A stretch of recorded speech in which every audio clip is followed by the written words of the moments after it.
Hey guys, Vision here again. I am going to be doing a quick video here, probably not so quick, on Valkyries at Town Hall 8.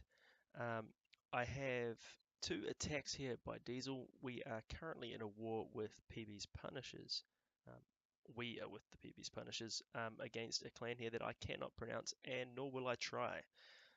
As you can see, we have 14 attacks down and 39 stars. So we actually have 13 3 stars at this point, and we're looking pretty solid. We have worked from the top down, so 20 right down through to number 9, and we've also picked up a triple on number 7.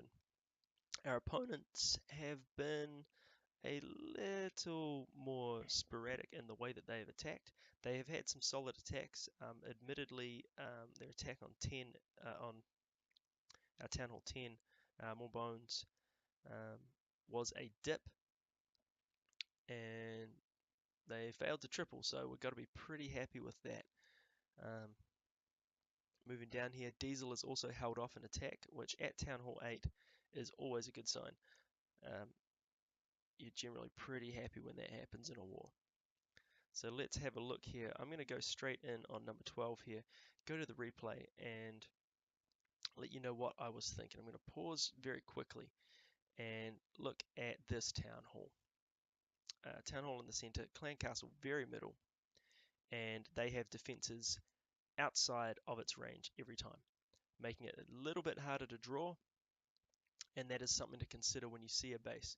But when I see a ring base, I look at it and I say, okay, that's definitely a candidate for a Valk dive to that center. What that's going to require is a very wide funnel where pretty much this entire half from here round to here would need to be cleared in order for the Valks to want to target this wall section and come in and push through the center.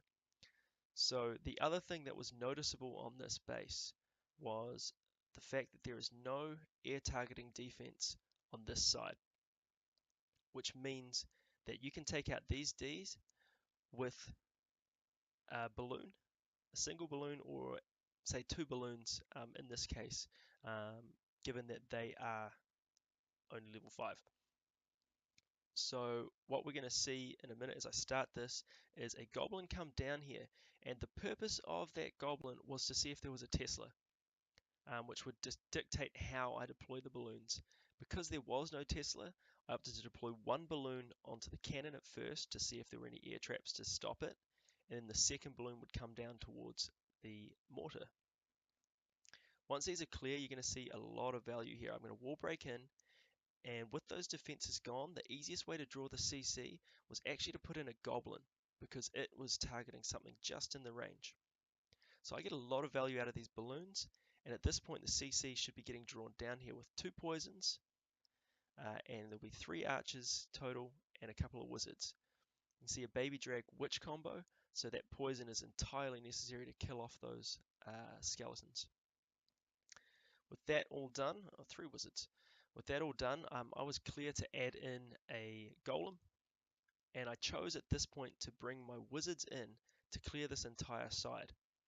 I held on to my CC to bring in with a wall break and a king on this south side here. Once I knew that this side was pushing north, I decided the south side would be taken by bowlers and the king. So as these start to come in and clear up, wizards taking care of the barb king.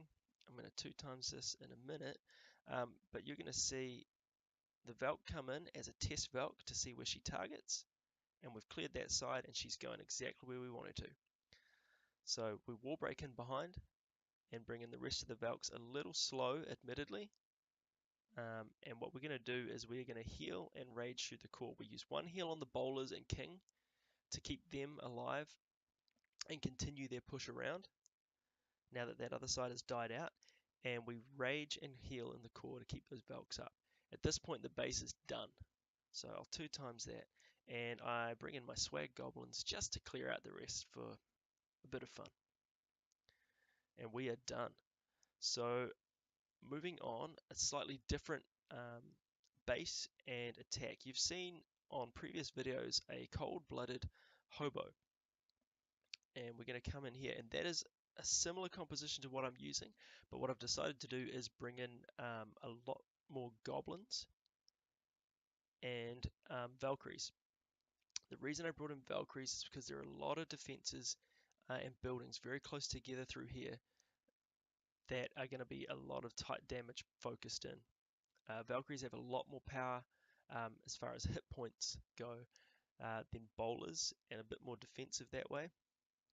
So what I wanted to do was bring them in and have them clear out some of that space. So let's come in here. You can see this is a pretty easy clan castle to draw. So I used a single giant to draw that out, and after lots and lots of furious tapping on my screen where I kept sliding it left and right, I eventually managed to get an archer down here on this army camp in order to draw that CC down through the poisons. It's that same composition of the witch baby drag. So I was lucky and I knew what I was dealing with. And same thing here. Once everything's targeted here, I drop a wizard right by that witch so that she's going to get targeted and blitzed. Once that's down, I bring in a golem to target this wizard tower and the wizards behind him to start developing that funnel. I'm going to speed this up a little bit, and I wall break in. So when I wall break in, I wall break opposite that wizard tower where it's firing, because that splash damage is going to destroy your wall breakers every time. So with that being done and that funnel being created here, unfortunately this golem here walks outside of range of that cannon, which means those wizards are going to get targeted. So we'll go back to normal speed here, put in a couple more wall breakers just to try and open things up.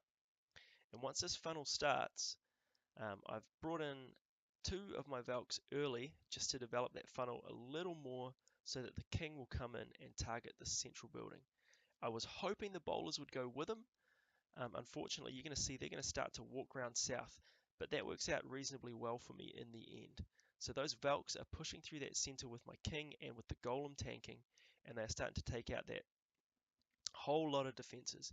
And so what I've opted for is a heal through that kill squad and then a rage to push them through that core, while the bowlers walk south, and they're pretty safe here. While that's being done and the kings rage through, you're going to start to see hogs get trickled in. I've saved 1 heal for the hogs because I know that there's going to be a giant bomb through the central part here. So with everything being cleared up, I've surgically deployed the hogs, where I had 2 at the 9 o'clock, 3 for the cannon at 3 o'clock, and the rest are coming through that top side with a heal where they're going to converge on these last 3 or 4 defenses. There's just too much now at this point. It's just overpowering the point defense, and they've all converged on this last cannon, and at that point the Skelly spell is going down. And I've brought in 8 goblins in this attack, and the whole purpose of the goblins was to clear out these collectors and make the cleanup job a lot faster. You've got to remember that goblins do bonus damage versus collectors and any resource type building, so that makes them an incredibly effective troop for clearing up these collectors. We're going to look really quickly at how fast they clear this building for that 3-star, and that's about 7 goblins, and they've just blitzed that building. Awesome. So that is the 6-pack for Diesel in this war, and hopefully that has helped you somewhat in thinking about a way that you can use your Town Hall 8 troops to attack different bases in a way other than just mass drags. What this will do is help you as you progress through your Town Halls to Town Hall 9, Town Hall 10, Town Hall 11, where you can't just spam in your troops and expect to triple every time. To be using different compositions on different bases like this is going to help you in knowing how to surgically time your attacks and push things and really plan out your troop space. Every troop is going to matter at those higher Town Hall levels, especially in that competitive gameplay and in wars for pushing to get those triples and win your clan the victory. So hopefully that's helped you out, and if you have any ideas for some Town Hall 8 content before I push to 9, because as you can see I just have 2 lines of walls here to go. But if you have any ideas for content, please leave a comment down the bottom, and if you really enjoyed the video, smash a like on it, and I'll see you next time.